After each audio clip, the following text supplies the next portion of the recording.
Cierra los ojos porque un día todo se termina y la muerte ya no regresa. Venimos por todo, venimos por la cabeza. Desde la empresa, esto es del vecindario. Vamos a zumbarla, somos tres locos del barrio. Ya todo se termina y la muerte ya no regresa.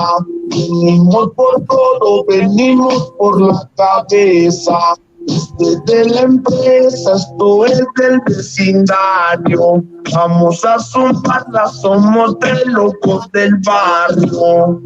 Y si la muerte viene por mí, yo le digo que me deje jugar, porque con ella yo estoy hasta el fin. Y si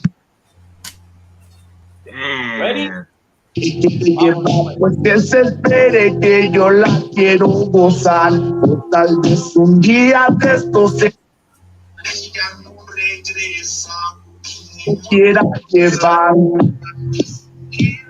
Crecí entre locos, yo los chistocos, Pokémones, malandra, peligro en mis callejones.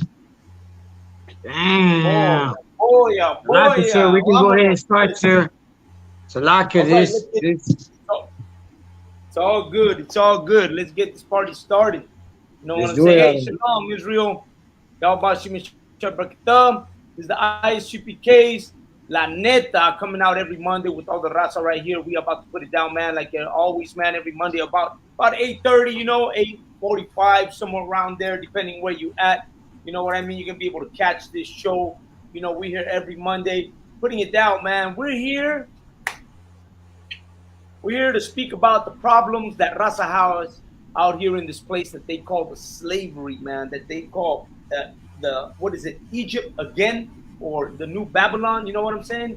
So we come out here to let you know that, Black Hispanics and Native American Indians, we all one people, we all the same. We all come here and we've all been in the same situation through oppression. So that makes us a little bit closer than what you think, you know what I'm saying?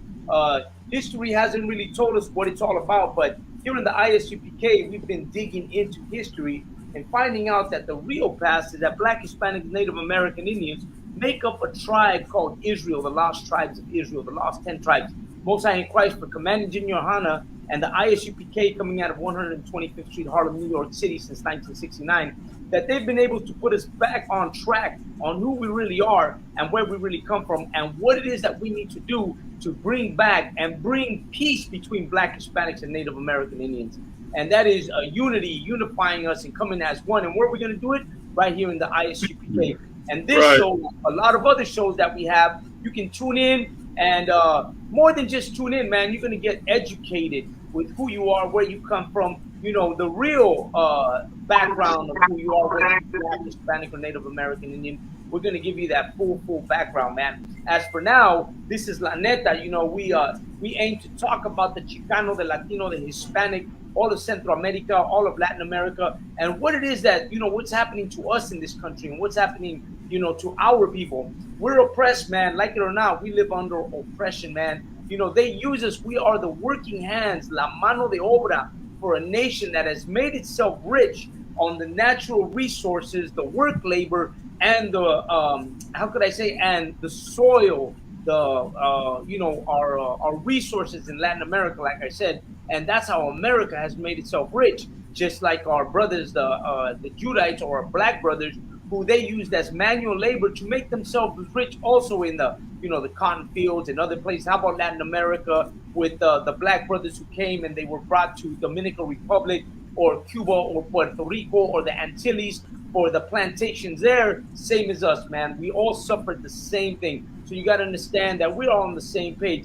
And today with me, we got Mike Tazad coming from Mexico. You know what I'm saying? From the other side of the border, we got Mike Tazad Banyashikar, Tawada, Mike Tazad for being with us today. You know what it says? I also got Yashikar Banyashikar, Shalom Yashikar, straight out of Texas. I got Malakma in the house too. Malakma, hey, Shalom, Raza. And of course, we got Lahab in the house also. Lahab's coming from California also, man. And of course, me, Kazagyat 5000. I'm the one hosting the show today. The water for everybody for jumping in. Remember, you can comment on our page. You can jump in. You can join us. Share this program. Don't forget, if you look down there, we got a ticker down there. And this, of course, is our number. You can call in to participate in this show. You know what I'm saying? So go ahead and jump on. Let me get that number out one more time. Pink, there you go. That's us right there. Call that number in. That's our calling number. You got something to say to us. You want to comment on the program. You want to be participating in the program. Jump in, man. Call us up. Like and share this program, man. Put it up. Get us out there. Help us to bring in more Latinos into this awakening of Black, Hispanic, and Native American Indians. Man, so let me go, before we go any further, man, the water everybody for jumping on the show. You know what I'm saying? Go ahead and introduce yourselves. Salaki, I don't want if I could. Órale, para la raza que no sabe lo que estamos diciendo, nosotros somos la escuela israelita de conocimiento práctico universal. Comenzamos en 1 Oeste, calle 125, en Harlem, New York, desde 1969, debajo del comando de nuestro general Yahana. Y como siempre, raza, aquí estamos para ustedes, para decirles la neta del planeta, homeboy, la pura verdad, para decirles todo lo que su perro bastardo, pastor cristiano no les quiere decir. Para eso estamos nosotros, homeboys, para decirles la verdad. Cualquier hermano o hermana que tenga preguntas, póngalas aquí en los comentarios y nosotros le decimos la verdad. No solamente porque hablamos inglés quiere decir que no entendemos lo que ustedes dicen en español. Nosotros somos ISUPK México, homeboys, para que sepan ese. Se los decimos inglés, español, y si Yahweh, el Dios de Israel, quiere que se lo hablamos en chino, hasta en chino se los decimos ese. Nada más para que sepan. Órale. Así es, pero. Y con eso nos vamos, ¿verdad? Go ahead, go ahead. Maitza Ben Yashikar, aquí en Acuña, México. Así como dice mi carnal Yashikar Ben Yashikar, no tenemos tiempo para mugreros, no tenemos tiempo para mentiras, no tenemos tiempo para idom. ¿Sí? Hay que hablar y chismear quién es el hijo de perdición y quién es el perro que es el diablo que engaña a nuestra gente. Aquí estamos diciendo la verdad en ICPK y pues que seguimos raza y despierta la raza de nosotros. Pronto. Claro, ok, perfecto. Malagma, antes de que empecemos. Calmo, sir. Hey, Shalom, Israel. ¿Qué hubo de raza? Aquí estamos aquí otra vez, otra noche. Right here, another night. Aquí estamos para hablar, para las situaciones y ¿verdad? A tocar las situaciones, los problemas y hablar de todo lo que está afectando a nuestra gente, ¿verdad? Nuestra raza mexicana, que el mundo dice supuestamente los negros, latinos o indios nativos, ¿verdad? Estamos hablando de las situaciones y de la opresión que nosotros sufrimos y nosotros estamos aquí para ser la voz de nuestra raza, right? We're here to be the voice for the raza. We're here to address all the issues that plague our people, man. That's why we're here today, man. We're here today on another night. We're going to touch on these issues, man, so that we can show you that this is a raza movement. Everybody here is, Hebrew Israelites. You automatically assume, only African Americans. But a lot of y'all don't understand that this is a black and brown movement. You know what I mean? Este es un movimiento también de la raza, de la gente mexicana. Y aquí les vamos a enseñar eso. Pero ahora le regreso el piso al One. Claro. Y mira, voy a tocar un tema, ¿verdad? muy importante, porque yo sé que mucha gente escucha estas cosas, especialmente la gente latina que escucha esto y lo primero que te llega a la mente es de qué están hablando estas personas, qué es lo que, ¿verdad? ¿Qué es lo que están diciendo? ¿De dónde viene esto? Nosotros, por ejemplo, la cosa que no entiende mucha raza es nuestro entendido de la Biblia y cómo es que la Biblia cómo será, cómo se está descifrando la Biblia en nuestro punto de vista, ¿verdad? Y no es punto de vista, es la verdad. Así es como se llama, es la verdad. Nosotros estamos leyendo la Biblia tal y como debe de ser entendida. Lo que pasa que tu iglesia católica, tu iglesia cristiana, siempre ha tenido la cosa que nunca te han leído la Biblia como debe de ser. Siempre te han dado la Biblia de una manera o de una forma en que ha sido, ¿cómo te diré?, instruida a la, ¿cómo dirá?, a la manera de, digamos, los que te la dieron a entender, que son la iglesia católica, ¿verdad? Pero si tú miras en la historia, porque yo sé que muchos piensan que nosotros estamos empezando algo nuevo, todos piensan, no, pues es algo nuevo que ellos están empezando, this is something new they're starting this, where is this coming from, what are they talking about? Es algo sorprendente para mucha gente. Pero te voy a decir que lo que nosotros estamos hablando no debe de ser nada nuevo. Si tú entiendes la historia chicana o la historia mexicana, te vas a dar cuenta que esto que estamos hablando nosotros ya ha sido presentado anteriormente con diferentes personas y años anterior, ¿verdad?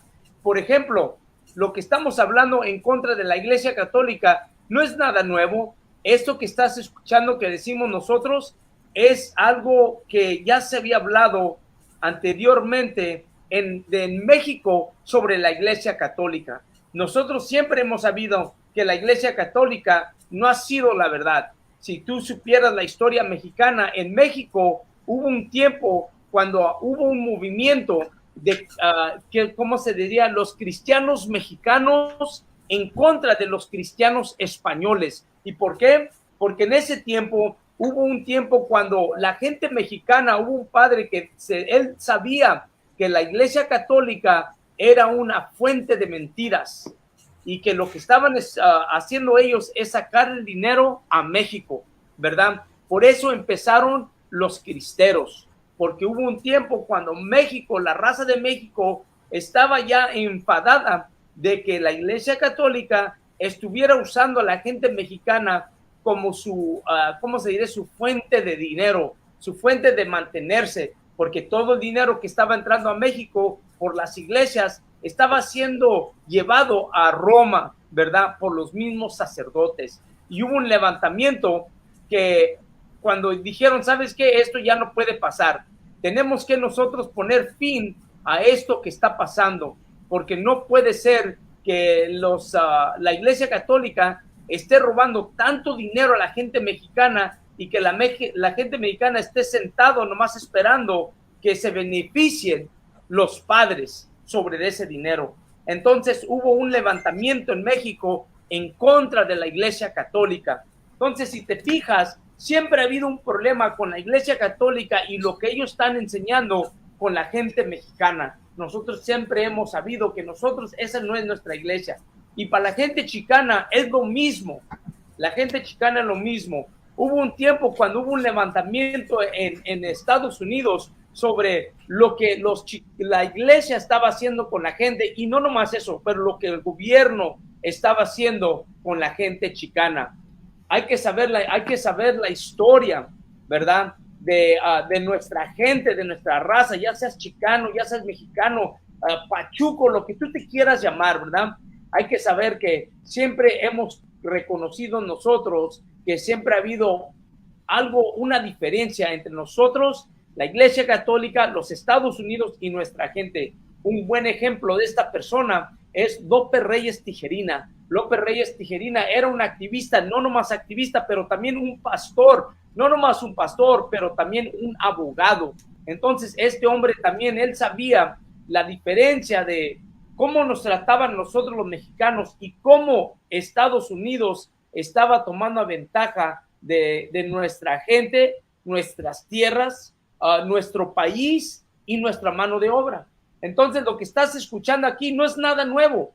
Lo único que tienes que hacer tú es buscar un poquito en la historia para que tú te des cuenta que México y aquí en Estados Unidos nosotros siempre hemos tenido que luchar para poder separarnos de nuestro opresor.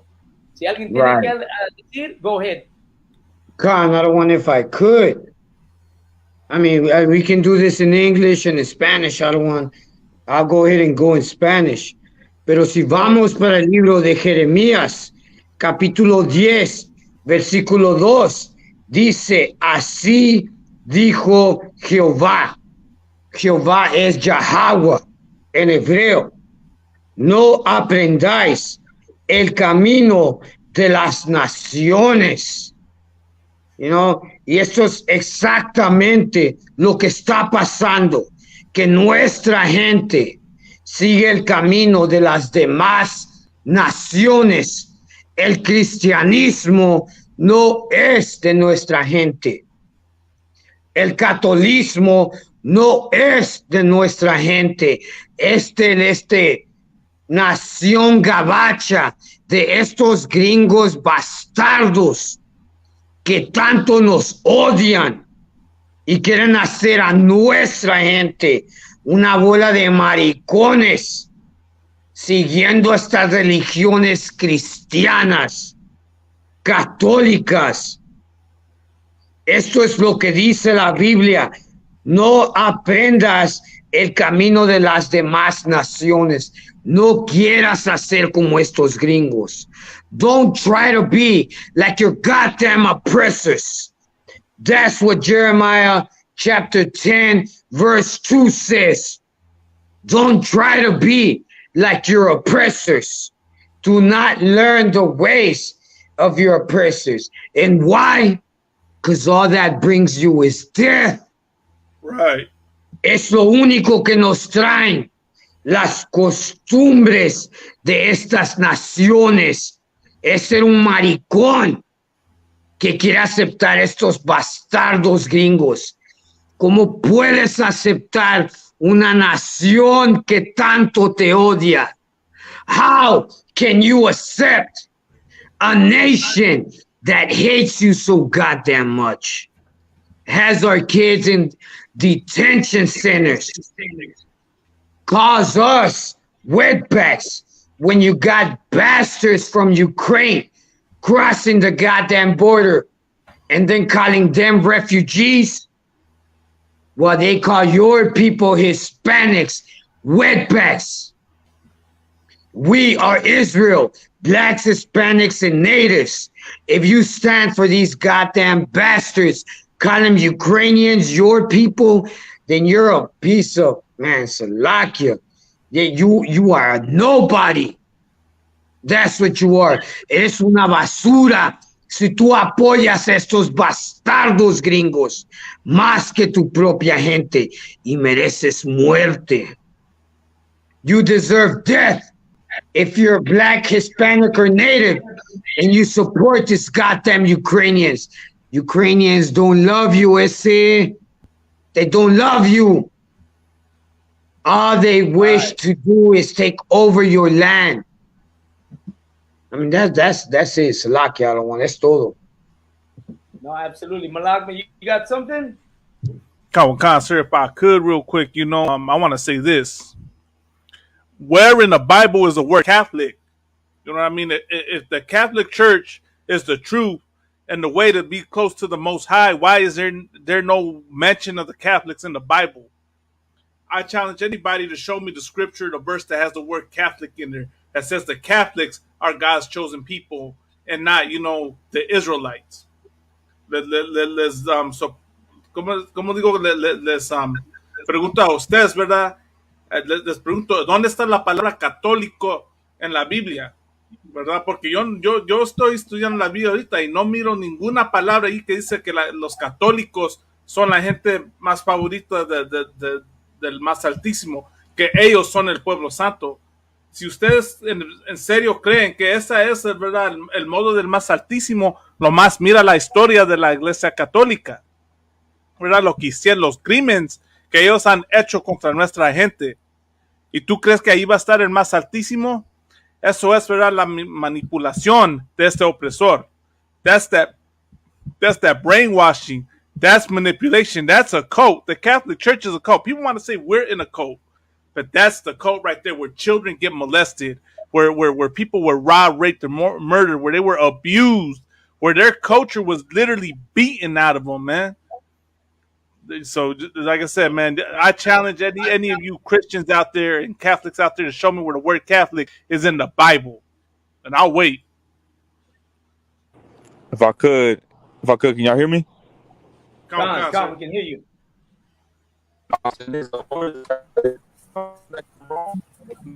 Roman Catholic Church.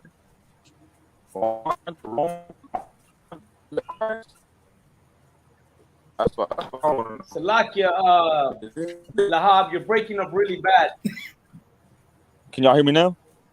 Yeah, you're breaking up really bad. Try it again. What I'm saying is that doesn't the Catholic Church come from Rome? Don't they call it the Roman Catholic Church? And aren't the Romans the ones that killed Christ? Right.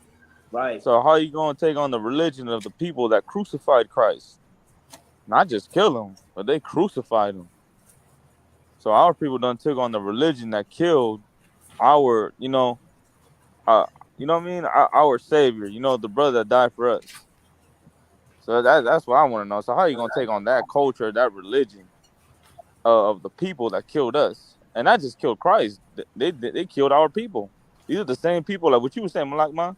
They're the same people that went and conquered Mexico, conquered Central and South America, conquered America, right? And then gave us their religion, gave us their cross, gave us their that white image.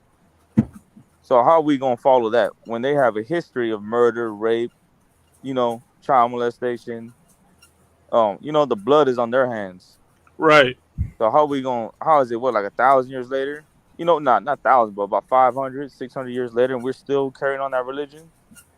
If you had any knowledge of the history of the Catholic Church, we would drop that religion in an instant, But our people are still asleep. Our people are still lost, and that's why a lot of our people still carry on that cross, still carry that rosary to show you how ignorant they are. But that's what makes the show so important for us to wake up. I'm gonna pass it on to the next brother.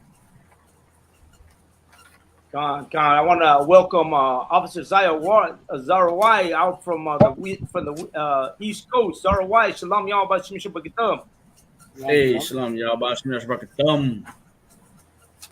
We're here talking about the Catholic Church, man, and talking about how could we fall, still for the lies and the deception of an organization and a religion that in the beginning was a murderous. How could I say, just an enemy to our people. You know what I'm saying, Zarawai? Right, come. Yeah, it has to do a lot with our people being destroyed, destroyed for a lack of knowledge. That lack of knowledge is letting the oppressor teach you the Bible, When you start to let your oppressor teach you the Bible, they can manipulate your brain and truly brainwash you, like the Akim was bringing out. They're really in a cult. They just can't realize it. They just can't see it. That veil has been over their eyes too long, and it's our job to remove that veil. I'm right. Gone. And let me tell you something. When you really think about it, like, we're here talking about the Catholic Church and the venom that they've given our people for over 500 years. You know what I'm saying? But think about it, man. Our ancestors knew more about science, astrology, medicine. You know what I'm saying? And in history classes in school, man, during the time when the Europeans thought the world was flat, our people already knew what they were dealing with. There's actually archaeological evidence of the Mayans, the Aztecs, looking at planets in the solar system and seeing that everything is a round shaped planets, knowing that the Earth is round. You're talking about Europeans thinking the Earth was flat in those days. They come here and they run into an intelligent race because they thought we were ignorant, but yet we were intelligent. That we already had astrology, we already had science, we already had medicine, we already had agriculture, we already had all these things. We had the wheel already. The wheel was already in existence with our people a long time ago. You know what I'm saying?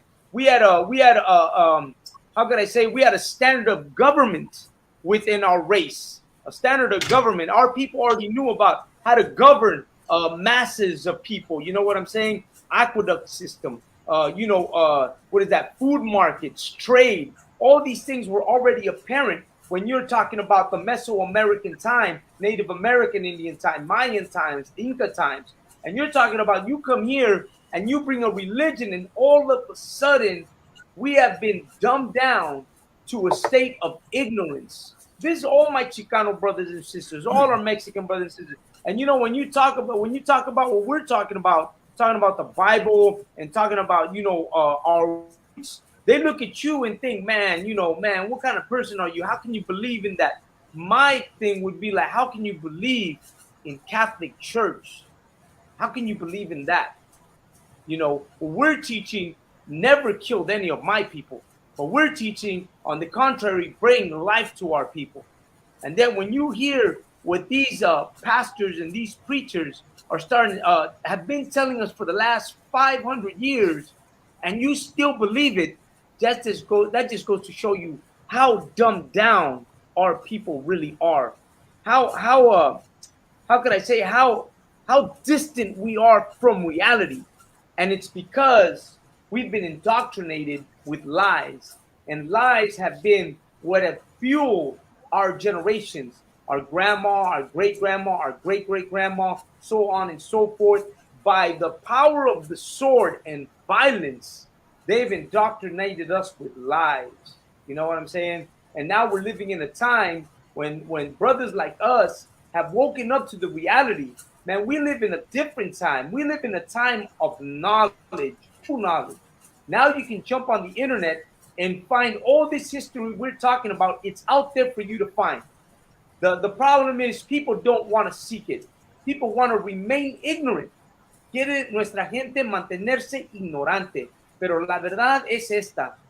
La Iglesia Católica llegó y nos quitó lo que éramos nosotros, una gran nación, una gran civilización que reconocíamos nosotros, nuestros antepasados, la ciencia, la astrología, la medicina, la mano de obra para crecer, nuestra propia comida, ¿verdad? El sistema de traer agua de las montañas fresca, ¿verdad? El mantenimiento de un gobierno, y no uno, sino gobierno después de gobierno, después de gobierno.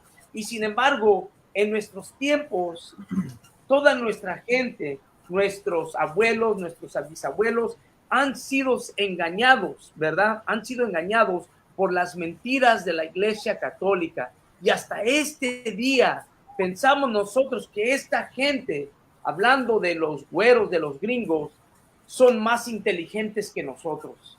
Y es una verdad, porque los miramos a ellos como si ellos son los que en verdad dan la vida, dan la esencia, dan reconocimiento. Nosotros nos miramos a ellos y te lo voy a comprobar. Cuando tu hija, ¿verdad? O las hermanas se juntan con un gabacho, es un orgullo para la familia mexicana. Un orgullo para ellos. No, mi hija se casó con un gabacho. No, mi hijo se casó con una gabacha. No, mi hijo se casó con un chino. Un orgullo tremendo que les da que nosotros nos casemos con estas naciones, no sabiendo que la nación de nosotros, los indígenas, éramos gente tan avanzada en nuestros tiempos que nadie se comparaba con nosotros. None of them compared to us. Anybody want to jump in? Go right ahead. I may, sir. Go ahead. La promesa de la gente de México, como dice usted, que se orgullecen cuando va una familia casados con los gringos, los diablos, ¿verdad? Pero aquí, como dice en 1 Esdras el 8, let me read it real quick. Porque ambos ellos y sus hijos se han casado con las hijas de ellos, y la santa semilla de esta mezclada está mezclada con extraño pueblo de la región, hacia los edomitas. Y como ya han destruido nuestra forma de vivir, nuestra historia, ellos se inclan, se guían con eso en los festejos, en los cumpleaños.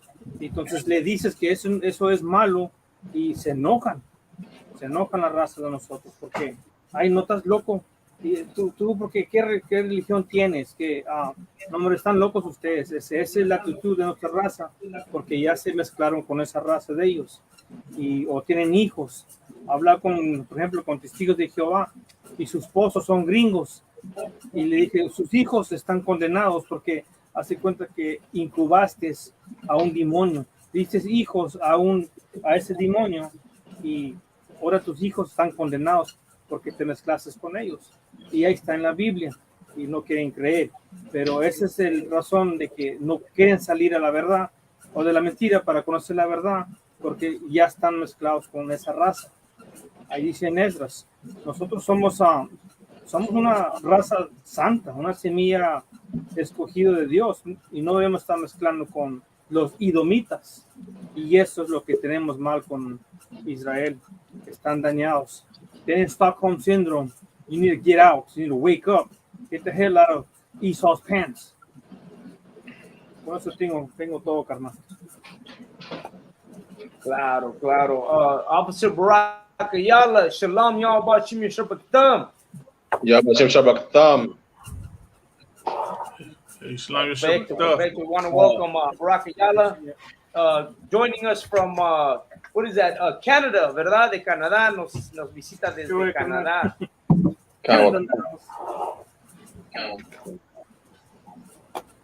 So, Barack Ayala, we're talking about how, how la raza mexicana, we're talking about Hispanic people, how we could be so trapped into Catholic religion, knowing how powerful we were, knowing what kind of people we were in our ancient times or our ancestral times, when we were, astrologists, medicine, man, I could go down the list once again of what powerful people we are. And now how in our times we're trapped in this religion of Christianity, and how, man, it's just taking us, you know what I mean?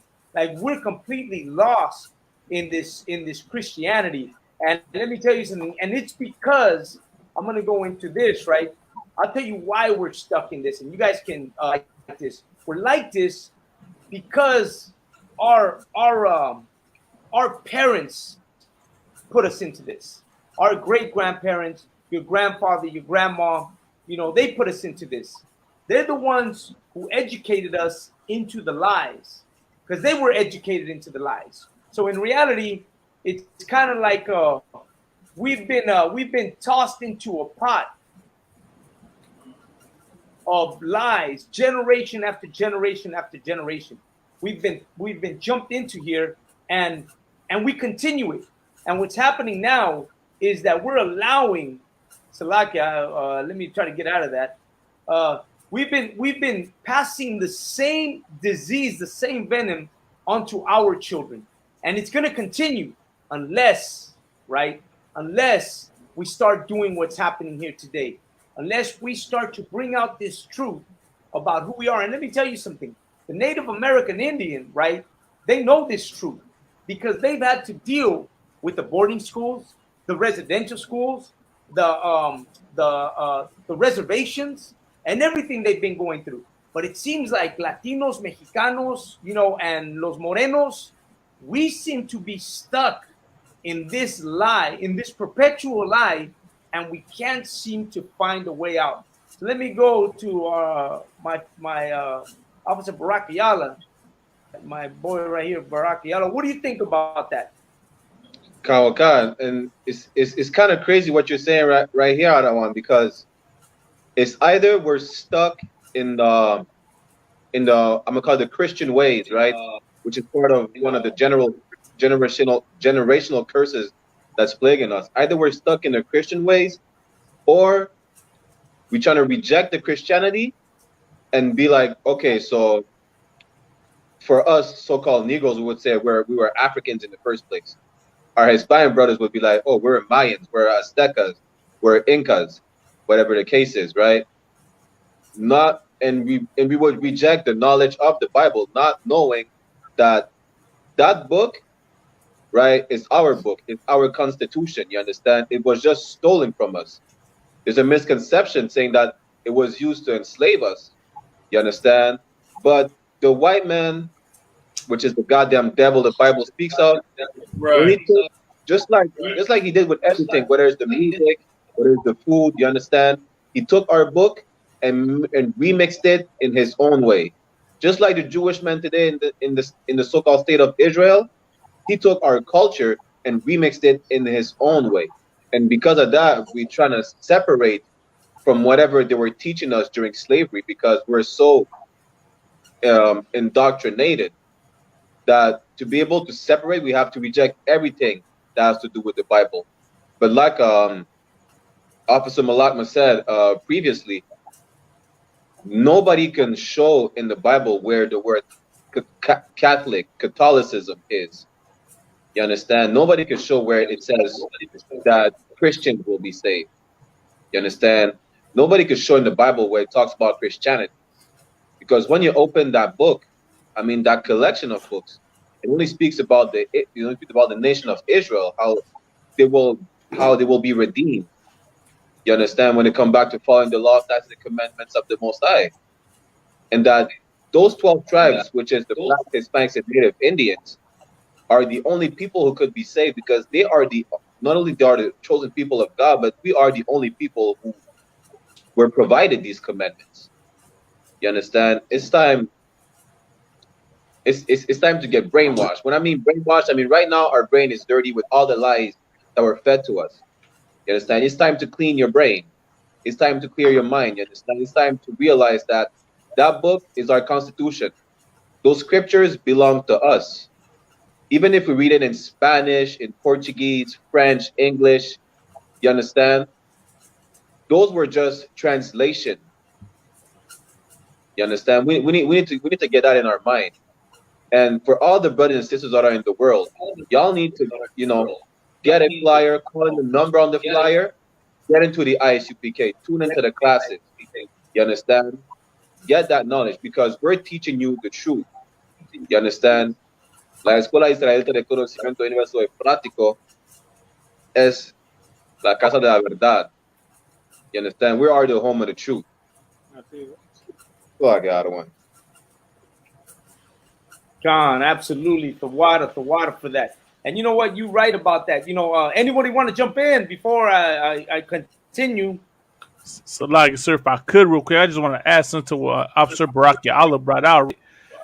Another word that's not in it's in the Bible, but the Israelites or Christ's followers never called themselves Christians, right?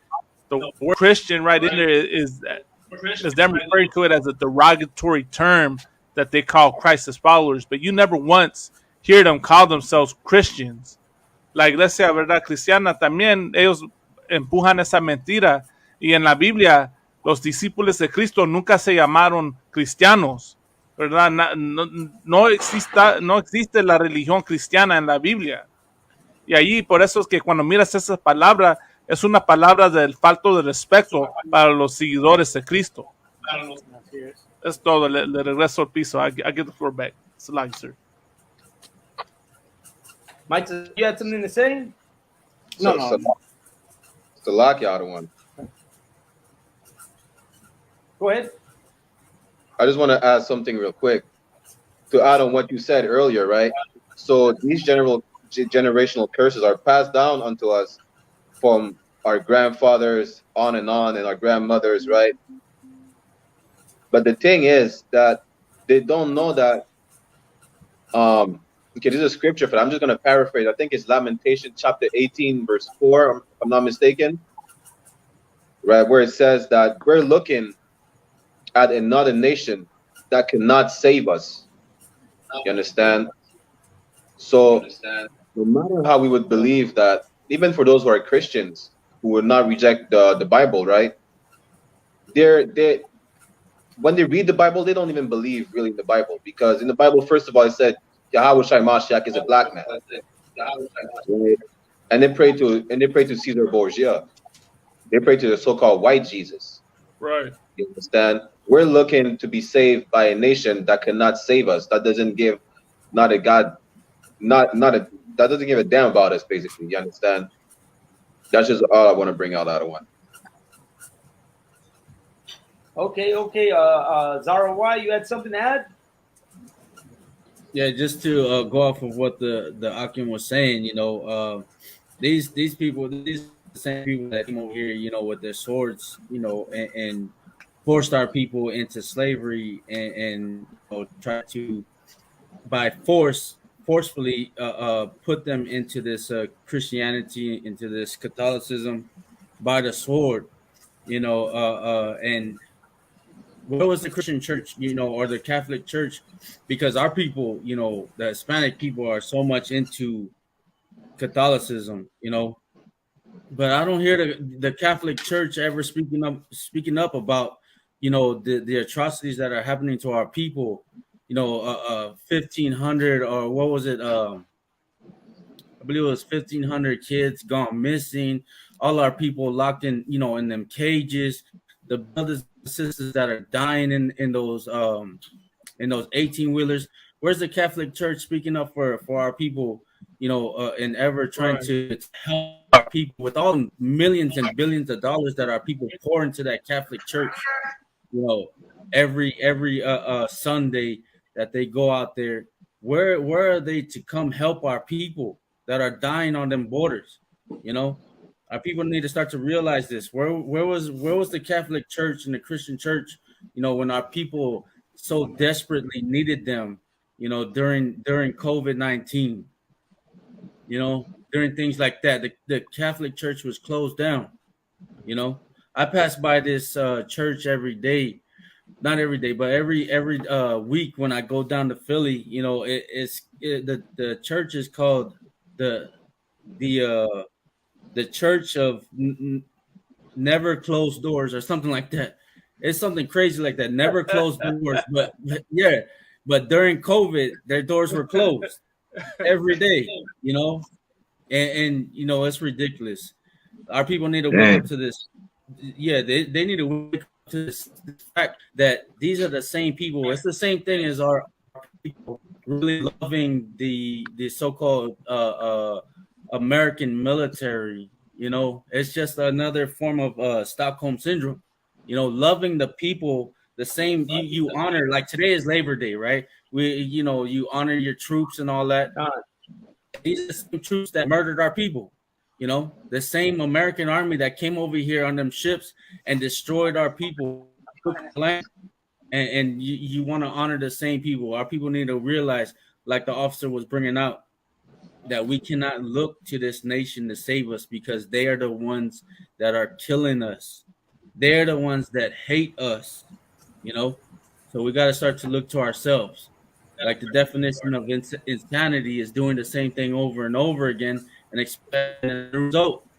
We expect to try and love these people. We expect to try and give our money endlessly to the Catholic Church and expect a new result. It's never coming. It's never going to happen. Our people need to realize this fact. The only way to get out of this hell that we're in is through the ISCBK, man. That's all I have to say, sir. And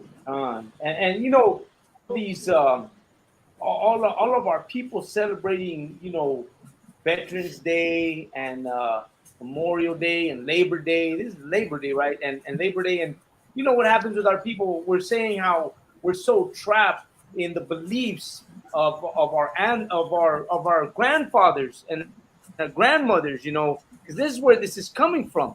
It's traditions that they've been picking up, living in this country, living the Spaniard way, living the Catholic way. The Catholic Church is not about keeping law, statutes, and commandments. It's about keeping man traditions, and that's biblical. They're keeping traditions of men. If let me see, if someone's got that precept, the traditions of men, it's exactly what the Catholic Church has taught our people.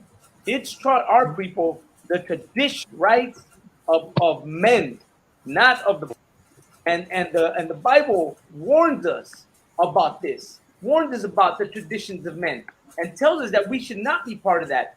But yet, if you go into the book of Mark, right? Mark, I believe it's 7 and 8. If you go into that book, you start to realize that it's our time.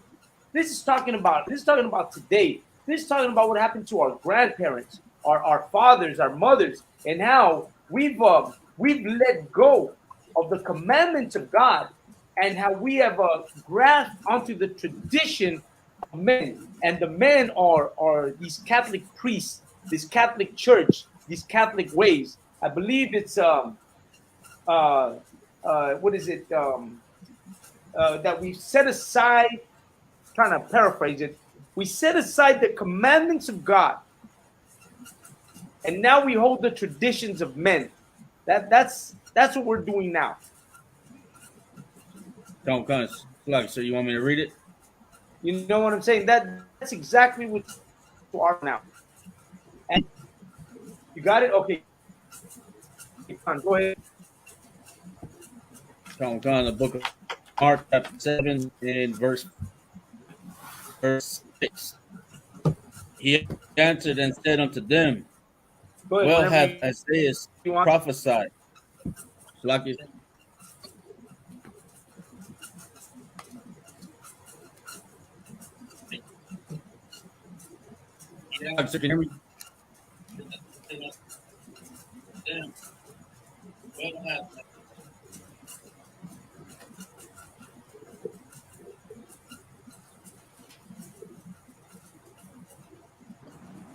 Go ahead, RY. Can you hear me? You get it, Mark? I believe it's Mark 7 and 8. I'm not. Go. Come. The book of Mark, chapter 7, verse 6.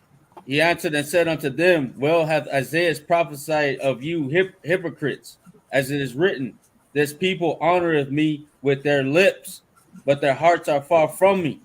Howbeit in vain do they worship me, teaching for doctrines the commandments of men, for laying aside the commandments of God. Ye hold the traditions of men.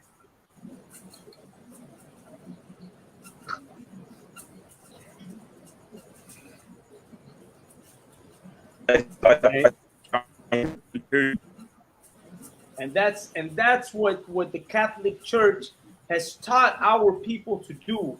Hold the traditions of men.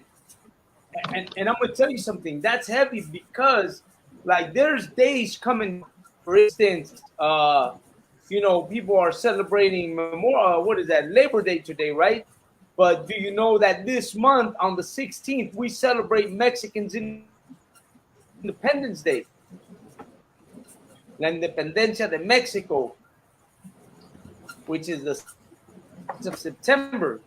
But even though you see this, you got thousands of people who go out, thousands of people who go get drunk, thousands of people to the chapel, Catholic church, to their local, why? Because that's the tradition that the Catholic Church has bring on our people. And take it from me, man, look it up and you'll see how these holidays are coming up. Starting now in September, all the way to December, you start seeing all these holidays. Celebrate que la Virgen de Guadalupe, que Martín de Porres, que Antonio de Jesús, que, all these holidays mix up. they mix all these holidays up to make it seem like you're celebrating a Mexican holiday. Breaking out. But you're not celebrating a Mexican holiday. We don't have Mexican holidays.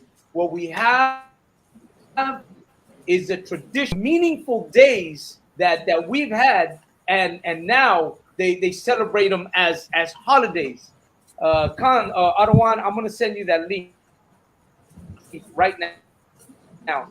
So they have these holidays that they're bringing out, and they're trying to say they're holidays, but they're not holidays. What they are is traditions that the Catholic Church has brought forth, and now we follow these traditions. That's what we're doing now. We're holding their holidays. They're calling them holidays, but they're not. They're traditions. They're Catholic traditions. And I know because, you know, her mom that she was to going to the Catholic all these holidays and getting over and celebrating. You know what I mean? Hey, Salaki, if I could. Salaki, if my feed is bad, if I'm getting Salaki, can y'all hear me? bad feed right now, I'm getting a little choppy here. Just choppy.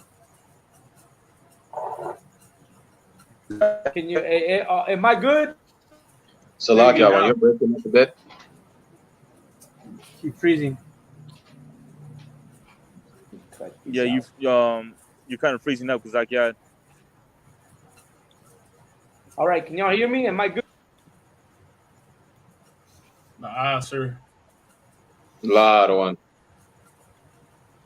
Salaki, can y'all hear me? Am I good? I can hear you now. Khan. Cause like yeah. Khan, can y'all hear me? Clear. Can we hear you now? If I could, cause I can hear me. He froze again.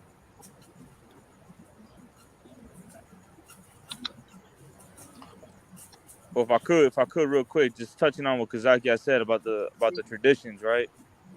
Like, okay, with the Catholic Church, where did they get the whole idea? Right, where did they get the whole idea of passing by the church and then doing the cross from the mouth to the chest? You know what I'm talking about, Malak Mazarwai? Where you pass by, Yeah. or when you go on the freeway. When you go on the freeway. Oh, right. All right, Salaki. Yeah. That's tradition of men. Yeah. Or the whole thing of putting ash on your forehead. Putting ash on your forehead. That's a tradition of men. Having the white Jesus on your refrigerator, right, on your wall. That's the tradition of men. Or having the rosary, and then having the beads. You know, saying a prayer on the beads. Like none of that is in the scripture. Right. You understand? And our people actually believe that. That's the crazy part. Like our people actually believe. I was taught that as a kid. A lot of my friends in the world, they had the rosaries and they believe.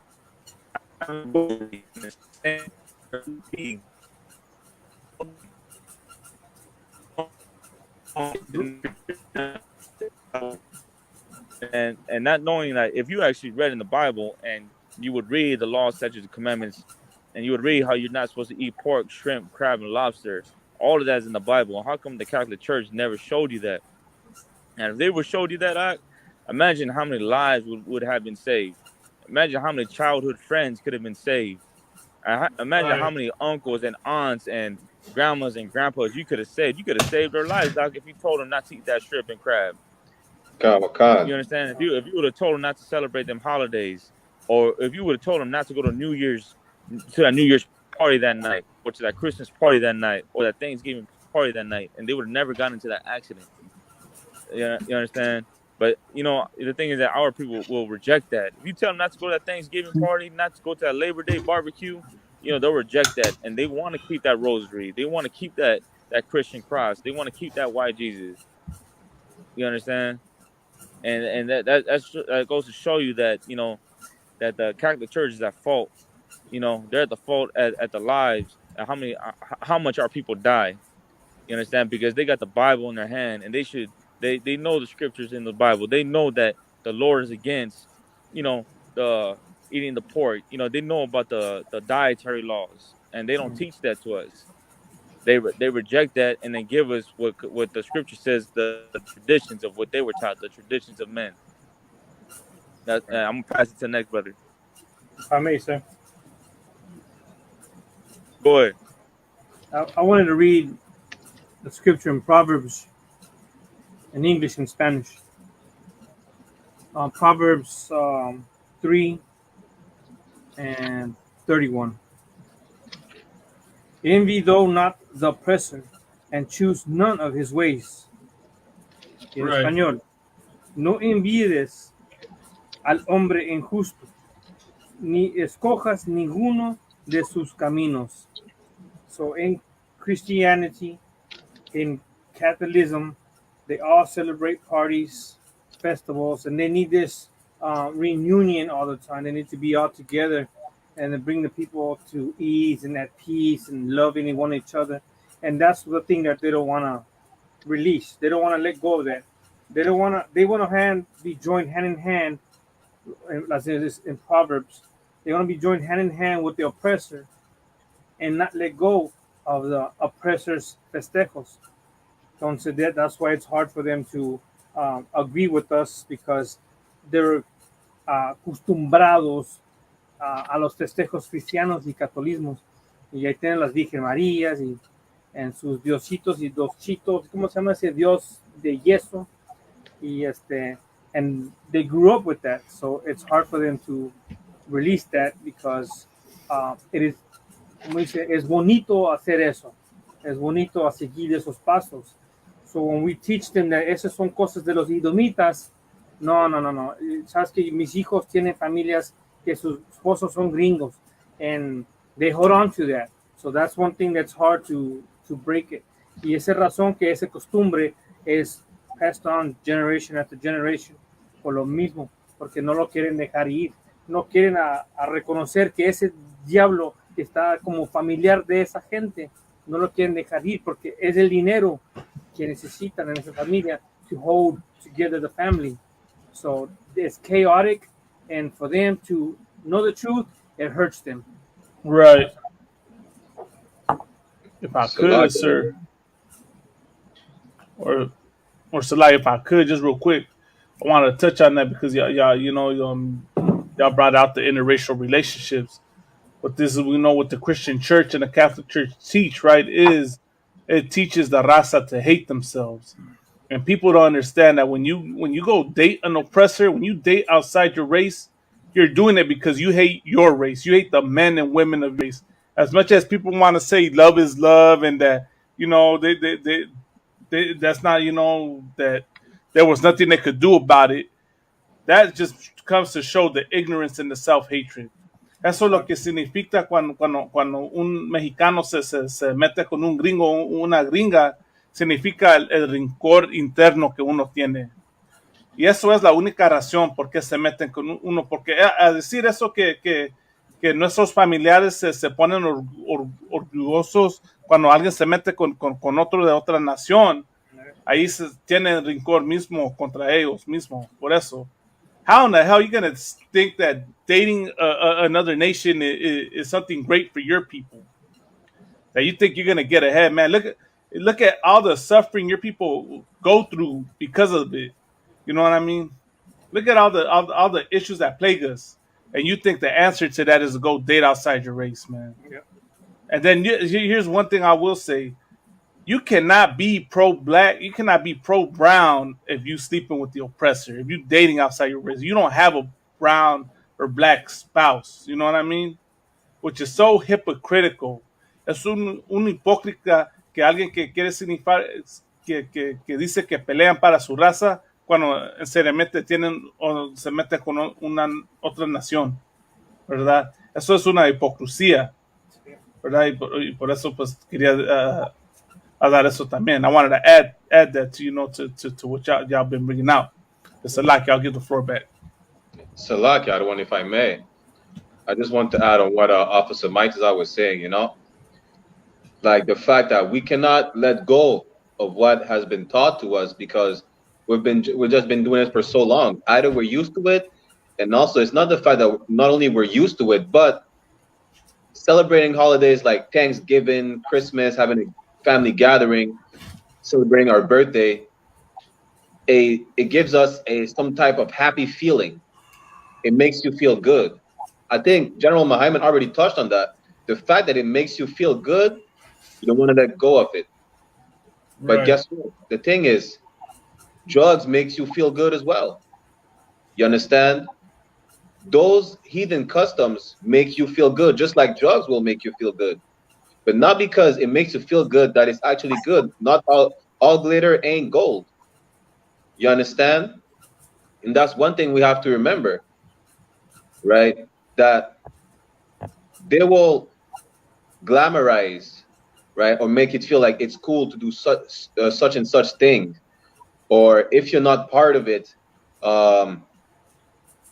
you're like, how can I say? If you're not part of it, you're a weirdo. You understand? You're not trying to be accepted. You understand? You're trying to be like you're trying to be like a reject to the world. Where in the first place, the nation of Israel, which is Black, Hispanics, and Native Indian, we are a separate people. So we should not partake in whatever the heathens do. You understand? Whether it's Christmas, Thanksgiving, Halloween, birthdays, name it.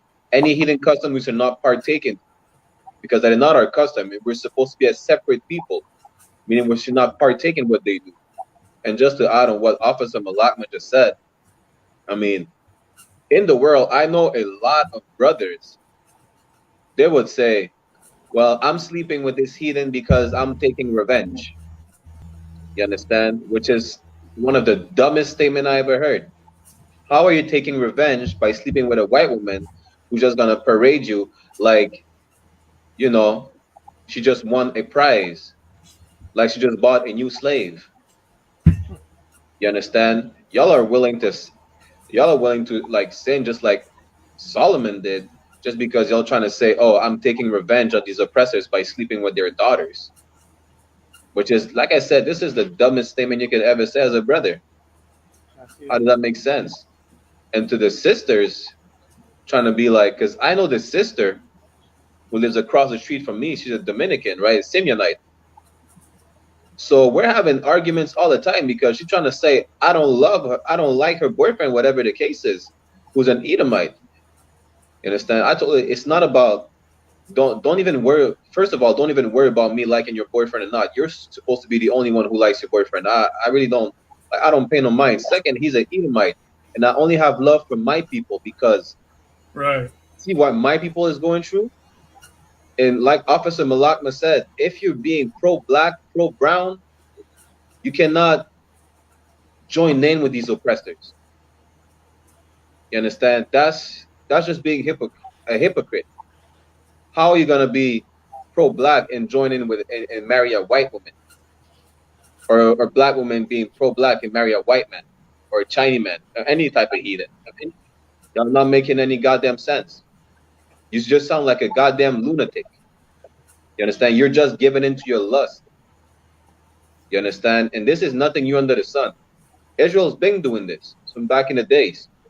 And the Most High, time after time, you understand, punished us for that. Even from the time of Noah, the earth was flooded because of interracial relationships. And that's what we need to understand. We need to understand that we need to separate from these people.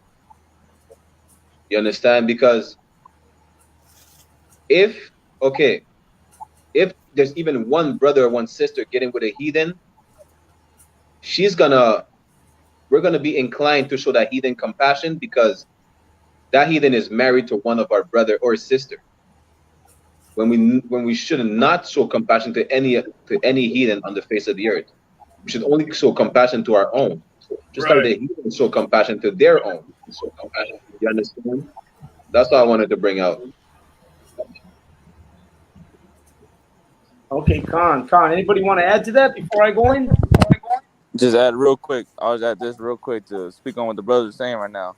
Go ahead. Like, you know, it's what makes it get heavy because, like, no matter what they're ready or you're in, they sound good, but you put a white girl in front of their face, all of them ain't gonna drop everything they're saying for a white girl. You know, all that radical stuff goes right out the window for some white tail. And I've seen that. You know, firsthand. These cats, you know,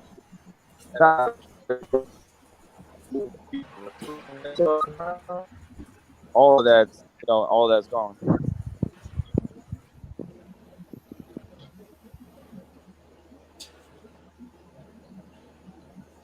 Okay, Khan. Salaki. Anybody else get anything? Salaki, I think my computer's getting kind of hot. That's why I've been having the issues with it. But I'm about to fix that problem right now. Okay, man, you know, I believe that one of the reasons that we're like that is definitely because of the way we've been indoctrinated, the way we've been taught. You know, you're talking about interracial marriage, and you know that the Catholic Church is all about that interracial marriage. You know, they're all about, you know, the word Catholic in itself means universal, which means everybody. You know what I'm saying? And when you think about it, you know, Israel is not for everybody. You know what I'm saying? Right. Israel is just for us, Black, Hispanic, Native Americans. That's who Israel is. It's us. It's not universal. It's not everybody. That's the problem with religion. That religion is teaching you that it's for everybody, but yet when you read the Bible directs itself only to its people. Over and over again, what the Catholic Church doesn't teach you is that the Bible is directing itself to a certain people, a certain nation. That's the nation of Israel. I mean, it's real simple. They teach you how to read, they teach you grammar, they teach you how to write, they teach you history. Man, they come out of the schools. What are those called? Where they go and they learn how to become preachers. What is that? Theologian school. Theologian schools. They go to all these theological schools, theological seminars, and all these places, and yet the very simplest thing in the Bible is that very basic is that it's about nations. The Bible's about nations, and the nation that the Bible speaks about over and over is Israel. And for some reason, you can't see it. And it's so easy for them to disguise it right in front of you. And it's so, how could I say, so ridiculously simple to understand. But it's like a blind over your eyes. You don't see it unless somebody points it out to you. And why? Because you've been indoctrinated with that. You've been indoctrinated not to see this. You've been indoctrinated to love every nation, like the brother's saying. You know, you got this woman who is asking him what he thinks about, you know, her boyfriend. But like you said, what business is it of his or any of us? For the heathen nations, once you start to read the Bible, you understand that it's not about anybody else. It's about us, and it's so much about us that even the atrocities committed is about us. Even the things that have happened are about us as a nation. And it brings you back to the point of how our grandparents, our mothers, our fathers, our grandmothers, our grandfathers have actually, you know, fallen into this destructive education of religion. It's a destructive education of religion. And, you know, you get a lot of Native American Indian brothers. You got a lot of the Mexica people, the people that believe in the Mexica, the Chicanos, who try to stay away from, you know, I'm staying away from religion. That religion is of the white man. You know, that Bible is of the white man. They'll tell you that. And you know what? They're right about the religion. The religion is about the white man. That's their religion. Nothing wrong with that. Let them have their religion. Let them have their Catholic Church. Let them have their Christianity. That's theirs. But how about us? You cannot tell me that a book known as the Bible, that's as old as it is and is not been able to be proven to be wrong or not real, how can you think that that's only given to these people? What about you? What about you, Hispanic? What about you, black man, Native American, Indian man? Where is your God? Where is your creator? Where are the stories in the history of your people? Well, I'll tell you where they're at. They're right in front of your face, but you've been so heavily indoctrinated with lies that you don't see it. We're talking about the gods that they've given you. And when you read that Bible, it's very simple. If you go to the book of Acts 17 and 29, right? We're going to Acts 17 and 29. And you read where it said, being then God's offspring. Listen to what Acts 17 and 29 is saying. It's going directly into a possessive noun. Being then God's offspring. That's possessive. That means that God has an offspring of people. And it says, being then, like saying, well, if you're God's offspring, right? It says then we ought to not, right? We ought not to think that the divine being is like gold or silver or stone. Think about that. Bible itself is telling you, Hispanic, you black man, you Native American Indian man, especially you black man, especially you Hispanic man, who love wearing gold chains, who love wearing silver medallions, gold all up and down, and the cross, the gold cross, like, man, that's heavy in our culture.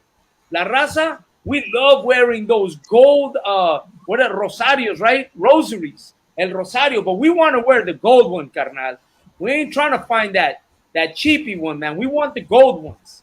We want those real nice blinged out cut gold. And it says that's our God right there, a God of gold. We got to see a God of gold. You know what I'm saying? We got to see a God of silver or a God of gold.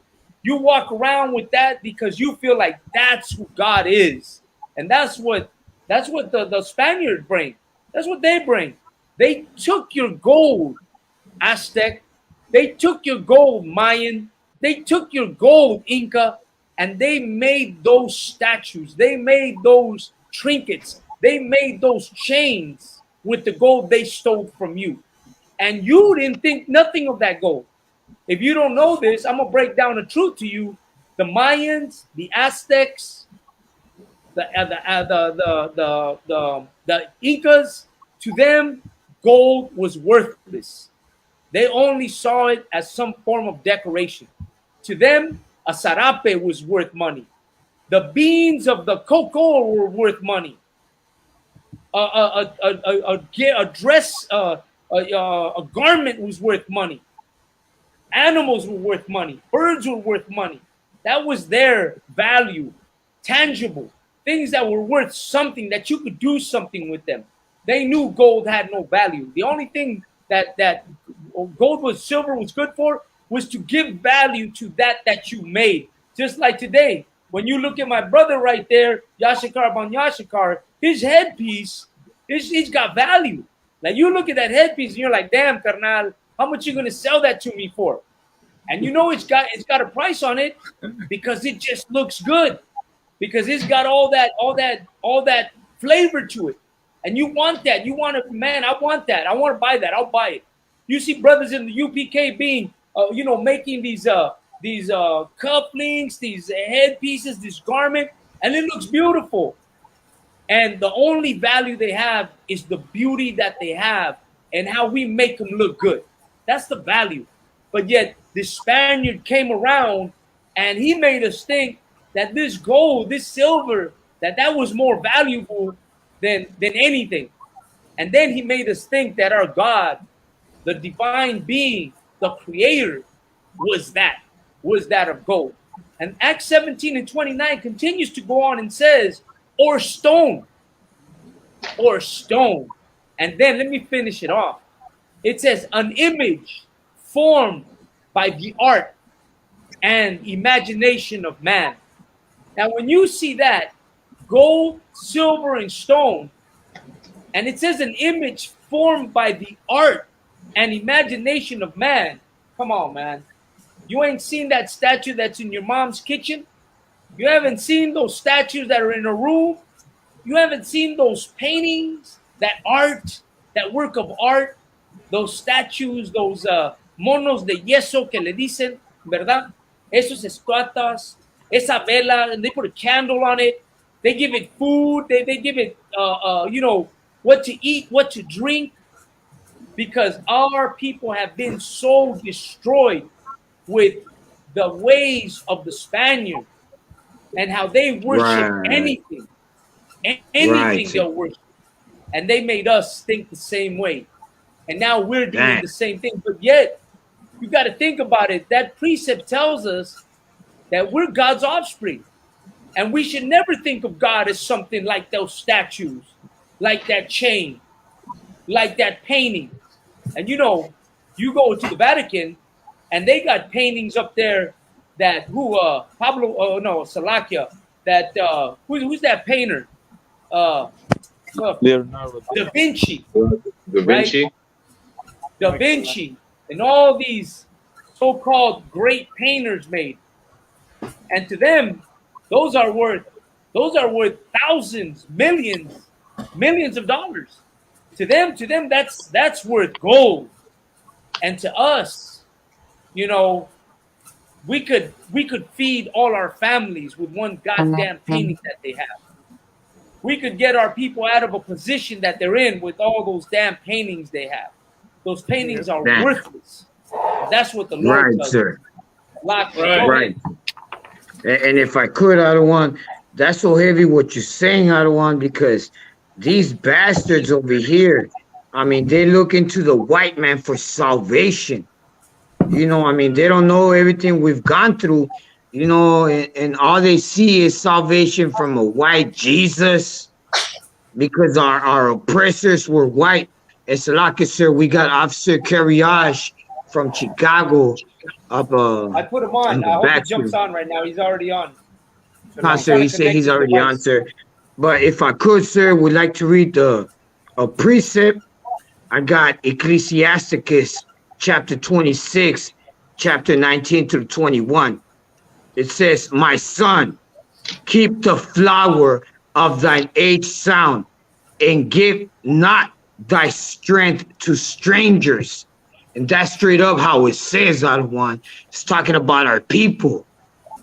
Like, don't go over there and try to marry our oppressors. It don't matter how fucking don't matter how light skinned you be looking, you'll always be a goddamn wetback. You know what I mean? It don't matter how light skinned you look, your accent will always give you away. You know, the Lord, it's all about Black, Hispanics, and natives. Don't matter how much of a light skin you are, if your father ain't Black, Hispanic, or native, then you are our enemy. But it says right here, my son, keep the flower of thine age sound, and give not thy strength to strangers. Strangers is talking about our oppressors. Give not your strength to your oppressors. When thou hast gotten a fruitful possession through all the field, sow it with thy own seed. And straight up, that, I mean, that's talking about us trying to have kids with white women, and our women trying to have kids with white men. I mean, goddamn, don't you see how much they hate you? It don't matter if you're a Mexican male having kids with a white female. Now your kids are still a bunch of wetbacks, just like the rest of us. You know, that's straight up. The Bible's telling us to stick to our own people. It says, sow it with thy own seed, trusting in the goodness of thy stock. You know, pretty much, man, hey, trust in the Lord, because your seed is a special seed, because we are that special nation for the Lord. Ain't no other nation more better than us. It don't matter how it goes. It says, so thy race which thou leavest shall be magnified, having the confidence of their good descent. Man, man, goddamn, todos estos pinches gringos. You know, if you're a Hispanic and you think, you know, having kids con un pinche gabacho is gonna make your kids get to special places, the only special place they're gonna get is to our boot, lifting up like dust. Because goddamn all these goddamn races. You know, it don't matter how light-skinned you are. If you're black, Hispanic, or native, this is what it is. We are the chosen people of the Lord. And everything you think or ever thought was right is wrong. Having light-skinned kids is not pure. It's not of the Lord. Man, Salaki, I don't want to go ahead, sir. John, go ahead. Anybody want to jump in? So, like, if I could, just to add to what After Yashikar brought out, right? I came across this post that some this cat put out, right? And it's titled white passing is a myth, and that light skin or so-called light skin Latinos have existed way before the conquistadors arrived here. So I'm trying to find an article so I can share it, because it's just an Instagram post. I want to, Lord, I could find that article and share it. And that's just, comes to show that, that whole thing with colorism, like a lot of people look at us, and look at us being light skinned, that automatically assume that we're Europeans and we're not indigenous. You know what I mean? When you just hear, I have a video on my page where it's a Latino talking about how the Spaniards do not claim us. So you know what I mean, and that's part of the reasons why we embrace Catholicism, because we want to be white. We want to fit in with America. We think that's going to get us closer to the oppressor if we embrace their religion, their culture, their lifestyle. When we haven't learned a damn thing since they arrived, that the more we try to join them, the more destroyed we become. You know what I mean? But I just I find it pretty heavy that we're touching on this, and now the truth's coming out about Raza that's of a lighter skin complexion, that you're gonna come find out you got no European blood in you, that we're Israel, we come in various shades of brown. You know what I mean? So we should, that should be a wake up call to the Raza to stop trying to embrace European culture and identity, and come to your true identity, which is in that Bible. But Salaki, I'll give the floor back. Salaki, Adawan, if I may. Just to add on what Officer Malakma just said, right? It's not because you're light skinned that you have a lighter skin tone that automatically you're European, right?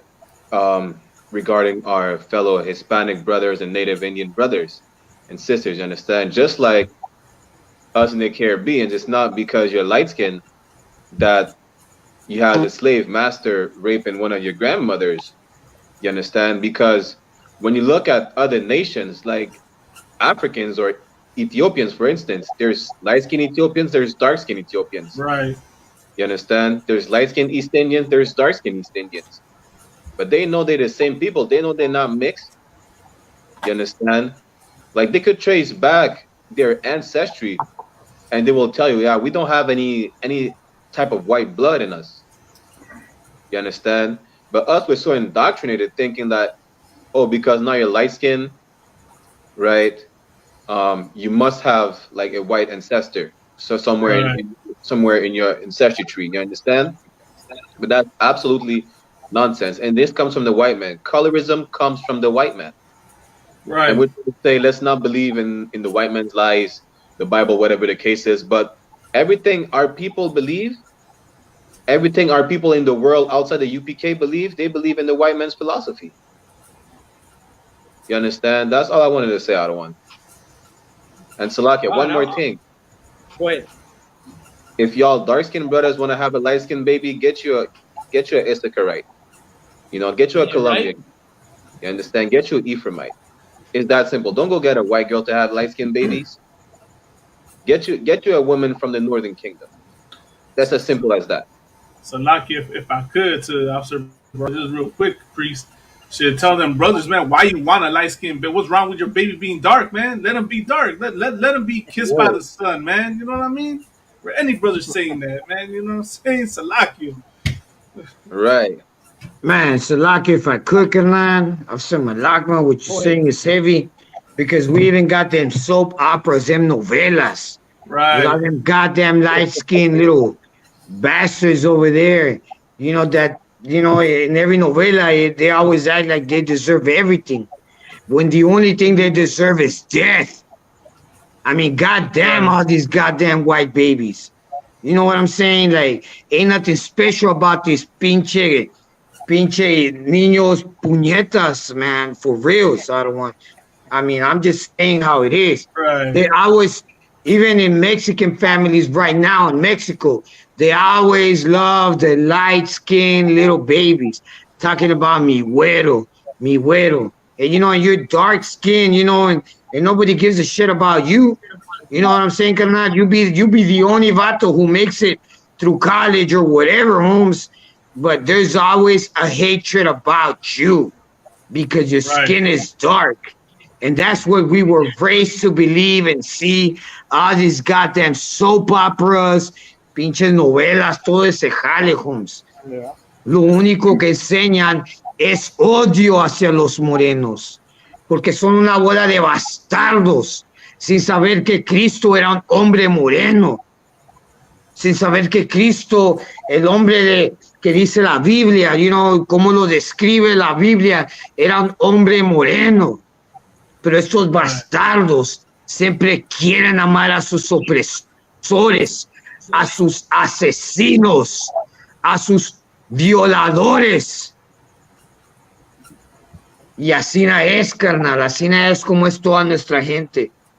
Si eres un güero, eres alguien aceptado.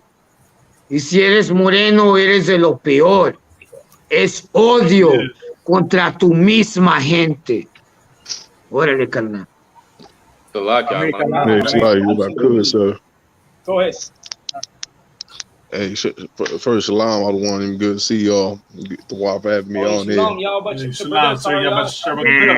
Órale, carnal. Yo abashen shabrakataf se kavyash. Órale. Yeah, if I could, what y'all saying is so heavy, and I just had to hop on because this just shows like what y'all are bringing out is so heavy that blacks, Latinos, and Native American Indians, that we're family. Because this is something I had to deal with, you know, running the reservations for like about the last 2 years. Everybody, like, okay, we all think getting a better life for some reason involves white people. The Mexicans, they talk about, you know, go get them papeles, you know, go get your green card, go get your citizenship, go get your white boy, man, get your white girl, go, you know, that's what my Mexican homies always used to say, man. I'm going to get those papeles, man. I'm gonna go get, you know, I'm gonna go get my citizenship. Well, you could just marry a black woman, man, get them same papers. Right. If that's what you want, go get you a black woman. But you see, like Officer Yashikar was just saying, we look at black people as something disgusting. We don't look at being dark skinned because that's you know, that the Spanish culture that they enforced on the Mexican people, to hate our dark skinned brethren and to hate our ways of life that we had before. And it's the same with the Native American Indians. Like, I'm there talking with brothers and sisters, and they're trying to argue with me, talking about some why can't I get a white woman? You know, I want to get off the res. You know, I gotta give me a white woman to do that. Like, I don't want to deal with these loud broads, these Indian ladies. You know, they're gonna stab me up and this and that. I'm just sitting there. I'm like, man, it's the same story. You know, no matter where you go, whether it's the ghetto, the body, or the reservation, it's all the same shit. We have no love for one another. We hate each other. And here's the message for all y'all suckers out there that are saying all this bull crap. If you don't want the black woman, all these brothers up here on this stage will gladly take them. You give them all. Give it Zarai, Yashikar, Malak Mud, man. They ready for the black women, man. Matazayed out there in Mexico, give them some black women, man. You don't want the Damn sisters right. on the you don't want the sisters on the reservation. We'll take them all because this is right. men's jobs up here. Okay. It's easy to go take a white woman. It's easy to go get you a Chinese woman. That's an easy thing, but it's hard to deal with the mouth of a black woman. It's hard to deal with the emotions of a Puerto Rican or Hispanic. I could tell you by experience, but I'm gonna do it till my last breath gives out. And that's what it's about. And Salagia said, that's all I wanted to say. Salagia. If I may, sir. Go ahead. I remember, I couldn't find it, but there was a video where there's unos programas en México donde son puros gringos, son pura gente güeros, ¿verdad? Españoles en las noticias. Las novelas, como dice Yashikar, son pura gente de novelas, puros blancos.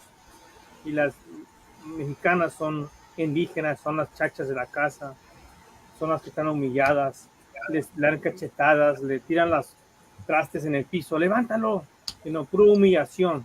And then there was a programa en las noticias where they did the same thing to an Indian woman. They sat on her back, se sentaron en su espalda, hicieron puros pendejadas, cargaron el vato, un gringo güero que habla español, ¿verdad? En las noticias, lo cargaron en la silla. I couldn't find that video, pero eso es lo que va de aquí. Humilla nuestra raza. Y entonces, we still love them for that. Y cuando vas a México, la gente andan ahí de chachas en la casa y pura gente españoles. And they respect them and they love them so much. Y entonces están engañando a nuestra gente. So that's why, como digo, no entienden la situación en que se hallan. Y si lo entienden, ya les gustó vivir así. So that's why it's hard for them que se quieren de su oppressor. Pero ese de que humillan nuestra raza, eso, o sea, me causa mucho coraje, porque ese es bullshit. ¿Sí?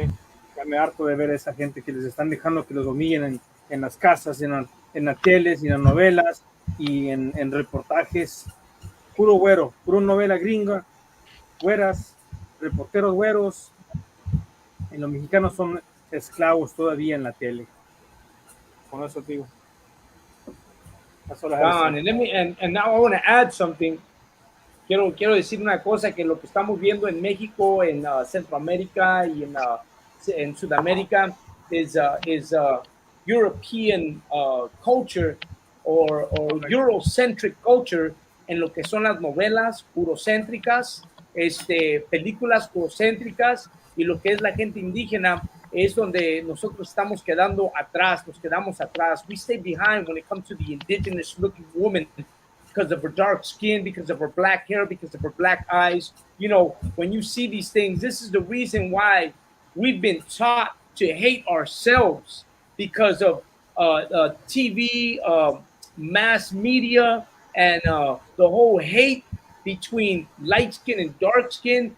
And when you think about it, it's because of the Catholic Church that we're in the position we're in, because they have taught us to love a white image. They have taught us to love white saints, white Virgin Marys, white everything. It's what it is. We've been taught to love the Eurocentric culture, and that's what happens with us. When you think about it, you know, our indigenous women are beautiful. When you look at indigenous women, the dark skin, and think about it, man, we got our Mexican women trying to be light skinned, trying to be blonde hair, trying to be Eurocentric in the sense, and you got the Caucasian women trying to be the total opposite. They're not trying to have blonde hair. They're not trying to have white skin. On the contrary, they pay a lot of money to get themselves, you know, darkened up, dark skin, you know, their bodies to resemble that of indigenous or black or Hispanic women. You know what I'm saying? Did I freeze up? Okay, there I go. If you don't know this, in the Mexican culture, a lot of the movie stars and singers that were out in the 50s and the 60s and the 40s and the 30s were all Hispanic women, right? They were all Hispanic women, Hispanic men that the movie industry was using, but making them sound as if they were not a Hispanic, as if they were white. For instance, You got a famous singer, Vicky Carr. Vicky Carr was Hispanic, but yet they would credit her for being white. You know what I'm saying? You had a lot of Hispanic movie stars. Anthony Quinn, who was credited for being white, but he was really Hispanic. You know what I mean?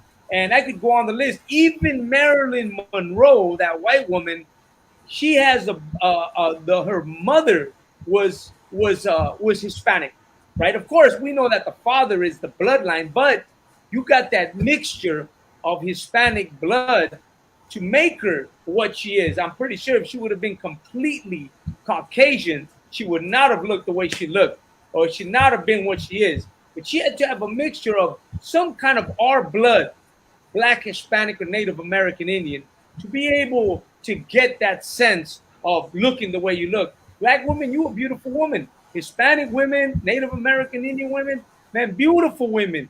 You don't have to, how could I say, bring yourself and diminish yourself to be what they are in order to look good. And you know what? To do that is like to dishonor yourself in a sense, because man, we're the greatest people on the face of the earth. You know what I'm saying? Ain't nobody match what we got. Ain't nobody match what we can do. We were historically and collectively as a people, we are and will always be the greatest people on the face of this earth. You know what I'm saying? Go ahead. If I could, I don't want real quick. I don't want to say this, sir. Like that's heavy. You say that. You know what I mean? Because our black and brown sisters are the most beautiful women on this planet, and the proof is in how these heathen women are literally killing themselves to look like them. They'll push so much negative propaganda about our black and brown sisters, but at the same time they're killing themselves to look like y'all. They're killing themselves to look like you, black and brown woman. Just remember that, man. What is it? The rates of the death rates of when they go get those Brazil lips and they get their lips implanted and all that stuff to get the infections and all types of things that happen to them. Like that should let you sisters know, that who's really beautiful and who really isn't. But still, like, sir, I just want to say that real quick. Salakia, I don't Go want. ahead. Go ahead. Just to add on what you were saying and what Officer Bradma said, basically, like these white women are ready to kill themselves just to be looking like us, put their braids in their heads, go to the tanning salon, get some Brazilian butt lifts, injection in their lip, whatever the case is, while our women are trying to look like white women, trying to look like goddamn dogs. You understand? Right. Even our brothers, because when you look at Sammy Sosa, Michael Jackson, and even like specifically in the Caribbean, we have like an epidemic of what we call cake soap, which is a bleaching agent. You understand? So you use that cream or that so-called soap to get a lighter skin tone, to the point where some of them would almost look white, right? When you look at some Jamaican artists such as Silk Boss, or even most famous one, which is Vybz Kartel, he used to bleach his skin. You understand? To the point where Vybz Kartel was a dark-skinned brother, but then he went almost as light as Steph Curry. You understand? And a lot of them, like Vybz Kartel, was just trying to do this to be accepted. You understand? That's why he bleached his skin. He got a bunch of tattoos. You understand? He was just trying to be accepted to the mainstream, right? Well, we should not compromise ourselves to be accepted, because without that light skin and tattoos, Vybz Kartel is still the baddest, darkest dancehall artist right now. He's a king of dancehall up till this day. You understand? And even now, I mean, he's not bleaching right now only because he's in jail, but still, we should not compromise the way we look. We should not compromise ourselves just to be accepted to the world. You understand? Because we are the salt of the earth. Everyone's trying to be like us. They're trying to sound like us, dress like us, have the same skin tone. The women trying to look like our women. You understand? It don't matter. We should never compromise. That's what I wanted to bring up, Adawan. Gone, absolutely, absolutely. Anything else? We're getting kind of late into it. It's already going to be 11. We're about to go ahead and hang it up. Anybody got some? Let's go down the line. Some last words for what we're talking about, man. Go ahead, Officer Barakiala. Let me hear you first. Adawan.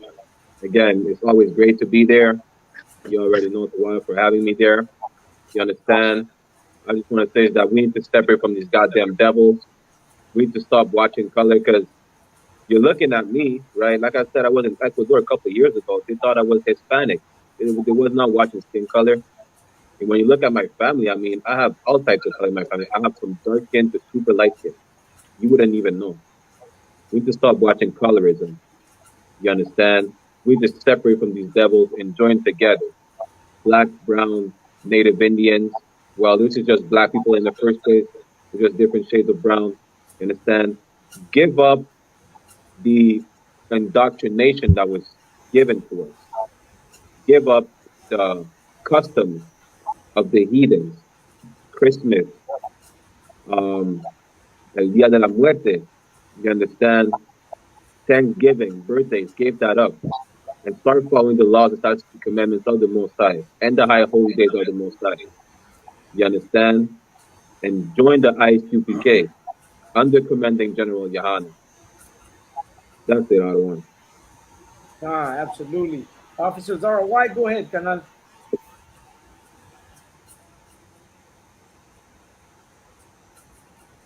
Zara, why? Can you hear me? Can we Stay, finish up please. again? Zara, why? Yeah, I think so, Adawan. Mike Tazad, go ahead, Mike Tazad. Sí. Lo recomiendo al pueblo, la raza de nosotros, que se aleje de Irán. Deja de estar mezclando su semilla con los idomitas, porque en la Biblia es abominación. Nuestra semilla es santa. Nuestra semilla es una como dice la manzana el ojo de la manzana de Dios, ¿verdad? We are the apple of his eye. Entonces, no mezclamos nuestra semilla con los idomitas. Y aunque duela que andas con otra gente de esa nación y que andas con ellos, hay que alejarnos de ellos. Y como no han hablado de que o sea, es difícil, ¿verdad?, hacer esto, necesitamos aprender a hacerlo porque nuestra salvación está involucrado. Es importante porque ahí es donde viene la paciencia de los santos. Si no quitamos ese pensamiento de sus costumbres, entonces vamos a quedar atrás y vamos a morir en nuestra ignorancia por estupidez de Idam, que puso costumbres a nosotros para hacernos a caer, a alejarnos de Dios. Acuña y México y todas las razas que eran allá en Estados Unidos, recomiendo de que aléjese de Idam, porque son los pinches perros de aquí de la Biblia y necesitamos que quitarnos de ellos. Necesitamos quitar sus semillas de nuestra cara y sus conocimientos de nuestros conocimientos de nosotros. Hay que alejarnos de ellos. ¿Sí? Ya son los últimos días y hay que dejarnos de esa raza, porque nos van a traer puro desmadre a nosotros. We need to get away from them. Y es todo lo que recomiendo por mientras, de que nuestra salvación es importante. Hay que separarnos del malo, del inicuo o de los perros y regresar a Israel a lo que éramos. Éramos un gente santa, especial. Éramos chingones. Necesitamos que regresar a nuestro Dios, Yahweh y Yahweh Shai. Con eso tengo. That's right. Malagma, go ahead, Malagma. Khan, sir, just wanted to touch on that for a raza, for to now is the time to awake out of sleep. You know what I mean? Now is the time. If you're listening right now, now's the time to wake up, come in class and get a flyer and learn what the Bible really is saying. You know what I mean? The Bible is not a white man's book. Este libro, la Biblia, no es un libro de los gringos. No es el libro de los conquistadores, de los españoles. Es el libro de nuestra raza. El libro de nuestra gente indígena, de nuestros hermanos negros, de nuestros hermanos latinos. ¿Verdad? Este es el libro de nosotros. Esas las costumbres y la verdad, la identidad de nosotros, que somos la gente, el pueblo santo del más altísimo. Y si no lo crees, ¿verdad? Tú crees que es una mentira, nomás mira alrededor de ti, raza. Mira cómo sufre tu gente en este mundo contra cómo sufren los demás. Y después pregúntate por qué está pasando eso. Porque nosotros, ¿verdad? Pues aquí te estamos dando las respuestas. ¿Tú tienes preguntas? Aquí tenemos las respuestas por las preguntas que tienes usted, ¿verdad? Y eso es la realidad. que nosotros somos la gente de la Biblia, somos las israelitas, ¿verdad? Eso es la identidad nuestra. Y el único modo que vamos a cambiar todo, ¿verdad? Y que todo esto termine es si nosotros, ¿verdad? Aprendemos el carnalismo que está en la Biblia. Si aprendemos a amar a nuestro, ¿verdad? Prójimo mismo como nosotros mismos, ahí vamos a empezar a cambiar todo, ¿verdad? Y es una cosa que tenemos que dejar los demás. Todas las culturas, ideas y ideologías de las otras naciones lo tenemos que dejar ir y no adoptarlas, porque no nos ayudan para nada, ¿verdad? ¿Ustedes creen que nuestro modo de nuestros ancestros era nomás lo que te dicen que practicamos los aztecas, los mayas, los incas, ¿verdad? Los tribus ahí, aquí en los Estados Unidos, pero no, ¿qué eran esos, ¿verdad? ¿Cómo se dice? Esos religiones que ellos practicaban. Seriamente, qué creían ellos? Todo lo que nomás supen ustedes es lo que te dice el opresor. Pero aquí la Biblia te está enseñando algo. Y otra cosa que les voy a decir a ustedes, si tú crees que lo que tú sigues es la respuesta para arreglar todo, pues tengo una pregunta para ustedes. ¿Por qué es que un norteño y un sureño, ¿verdad?, puede aprender de la identidad de los aztecas y los mayas y decir que es un mexica y al fin del día todavía va a tener rencor contra ese mismo hermano, a ese otro norteño o sureño? Si eso es la respuesta. Si tú crees que nomás lo que te dijo el opresor de los aztecas y los mayas, ¿verdad?, que eso es la respuesta, porque es que tú puedes creer en todo eso y eso no te dice que no te metes con la mujer de tu hermano mismo. Porque muchos de ustedes, ¿verdad?, quieren hablar en contra de nosotros y decir que eso es el modo correcto, mientras los enseña y no enseñan nada de carnalismo, no enseñan nada de amor para tu propio hermano y hermana, ¿verdad? Por eso es que yo puedo decir que aquí en la ISUPK, debajo del comando de nuestro comandante general Yahana, es la respuesta, es la verdad. Y así vamos a arreglar la opresión que sufrimos nosotros, ¿verdad? Y aquí en estas clases les vamos a enseñar a ustedes, ¿verdad?, lo que seriamente está diciendo la Biblia. Pero con eso, ¿verdad?, ahora le voy a dar el piso al próximo carnal.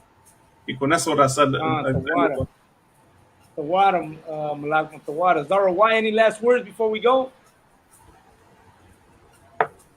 Yeah, come, sir. As far as the Catholic Church, our people are really just holding on to the Catholic Church for no other reason other than tradition. Like you was bringing out, sir, the traditions of men. Everything that's soothing to them is in that Christian church. That's why the scripture says, that we tell the seers to see not, and the prophesiers to prophesy not. Tell us, prophesy unto us smooth things, and those traditions, keeping those traditions, like you said, sir, it just makes our people just feel good, just feel good inside. And like Christ said, if you're not willing to give up, mother, father, sons, daughters for my sake, then you're not worthy of me, and that's really what we hold on to those traditions for, is because like a lot of our people like to say, we get together on these days for what? For family, to be together with family. But you're not willing to give that up.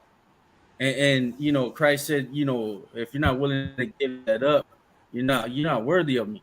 A lot of us won't even give up, our very little things as traditions, as sitting around a table eating, turkey on a specific day. You're not even willing to give that up for the Lord.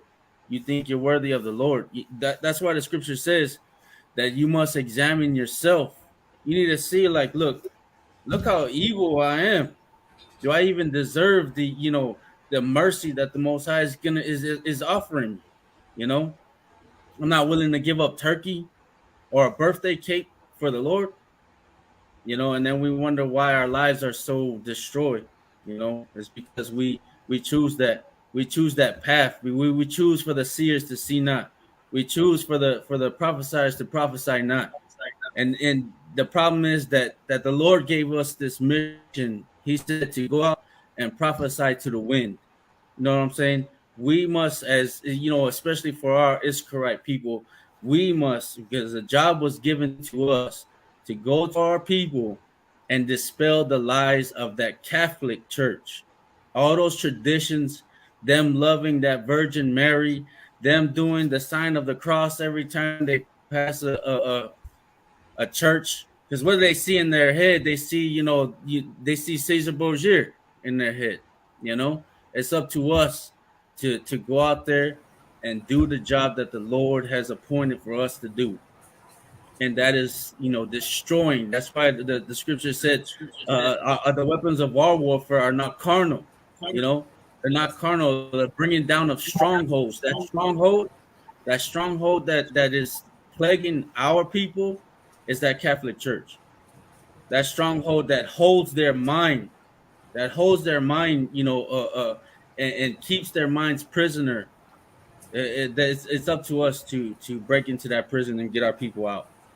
As far as the loving the other nations and trying to see the beauty in these other nations, we need to stop and realize the beauty that our people hold is more beautiful than anything on the planet. And even their features, is against the Bible. In Leviticus, it talks about the blonde hair being an abomination, and our sisters try and go out and paint their hair blonde and look more like Esau's women, when that's an abomination to the Lord. But only if our people would know that. Or if only our people would know that and the Christian and the Catholic Church is never going to tell our people that. They're never going to go out there and tell our people that, look, in the Bible it says that blonde hair is an abomination to the Lord. It's because they've been given the job of, like the parable of the unjust steward. He's going to go out and work for the people. He's not going to work for God. He's going to go out and tell the people what they want to hear. It's our job to do the real job of the Lord. And that's all I had to say about that, sir. All right, Khan, Tawada. Is Yashikar, you still there, Yashikar? I think he's gone. Okay, no sweat. I want to thank everybody for jumping on the show, man. Absolutely, man. La neta, we're here to bring out the truth about what's going on with our people. And today we chose the topic of the Catholic Church. And the reason why it's because it's important to know that, we're being still to this day brainwashed. And the problem here is that, forget about us, we're actually going to pass this on to our children, to the next generation, which is even worse. Because that means that this... What's that? Salag, I don't want to, just real quick, officer, Brock Yala has sent me a video, just because you were touching on, passing out to the next kid. It's a video of a Dominican woman not allowing her daughter to play with a doll that's black. So Salag, I don't know if you want to play that real quick for you, because you're speaking on the subject. Play it. Let's touch on it. Go ahead, play it real quick so we can watch it. Yes, sir. If you got it, if it's up, go ahead. Concert.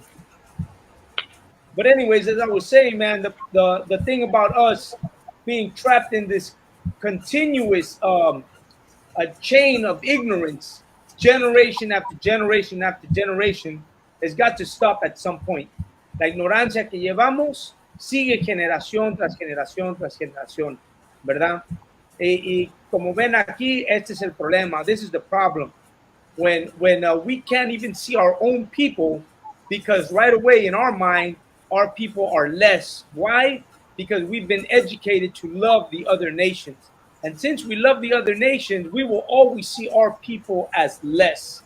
And that's the problem that we've encountered. And being here in the school, we've learned that it's time to break that chain of ignorance. Famous person once said, you cannot uneducate the person who has learned to read. And that's what we're all about. We're going to read our history and we're going to tell it. We're going to make sure that our history doesn't disappear, no matter how tragic and how bad it might have been. We're not going to let it get away. Once we learn to read, man, you can no longer be uneducated. It says you cannot humiliate the person who feels pride.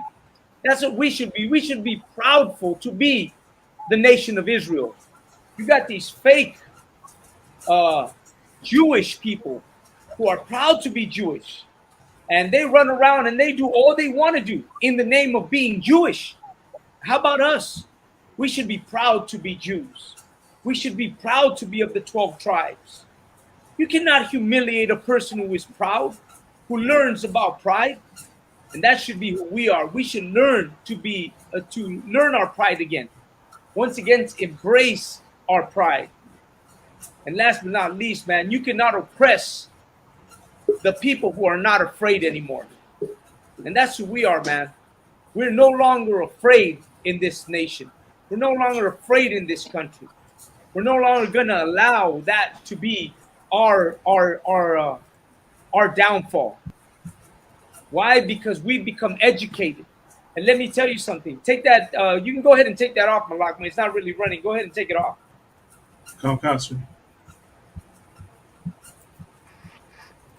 And let me tell you something. You're going to get educated, and you're going to get filled with pride, right?